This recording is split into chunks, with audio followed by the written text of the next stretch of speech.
আজ বাগানে স্প্রে করা হবে, সে উপলক্ষে স্প্রের আগে আমরা কিছু লেবু উঠে নিচ্ছি, কারণ স্প্রের পর 3-4 দিন আর লেবু ওঠানো যাবে না। আর বাগানে আমের স্প্রে করব, এই স্প্রে শেষ স্প্রে, এরপর আর স্প্রে করব না। এই স্প্রে শেষেই বাগান থেকে আম হারভেস্ট করা যাবে। এটা বাড়ি ফোর আম হয়। এই আমগুলো জুলাই মাসের শেষের দিকে হারভেস্ট করা হবে।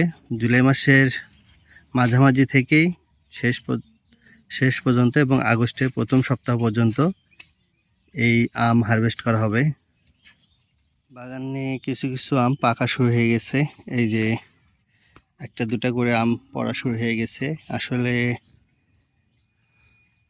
এই আমগুলো এখনও পরিপক্ত হয়নি, হয়তোবা পোকার আক্রমণের কারণে বা বোটা শুকিয়ে যাওয়ার কারণে পড়ে যাচ্ছে।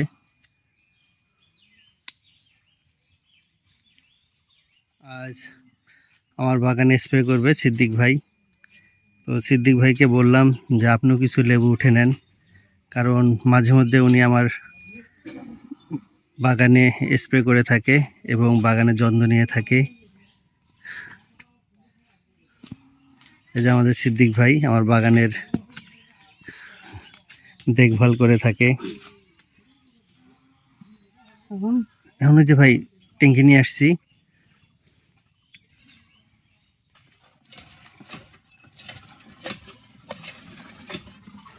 আমরা প্রথমে আগে স্প্রে মেশিনটা সেটিং করে নিচ্ছি।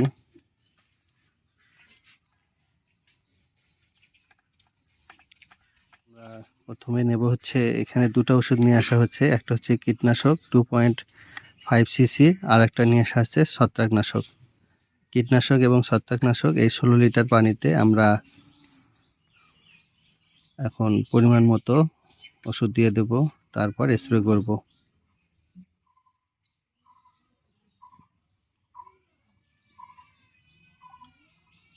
ভালো করে ধুয়ে নেন, মিক্সড করে নেন ভালো করে।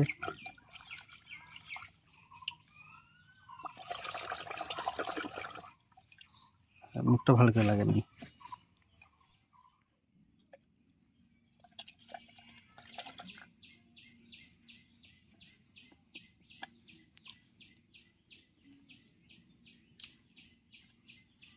লম্বা একটু ভিতরে একটু নাড়াচাড়া করে নেন। হ্যাঁ, মিক্সড করে নেন একটু ভালো করে।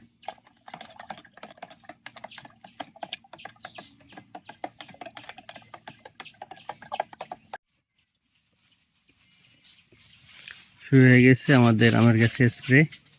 এভাবে পুরো বাগান আজকে স্প্রে করে দেব।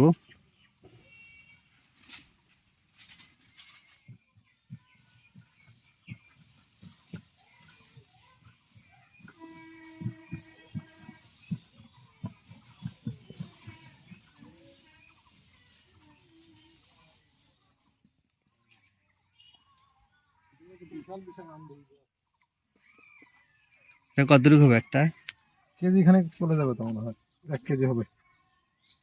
আরো তো সময় আছে। এই যে উপরে ডালটা দেখছেন, ডালটা পুরোটাই হেলে নিছে। 1 কেজি হয়ে যাবে, টানা দিয়ে রাখা লাগবে।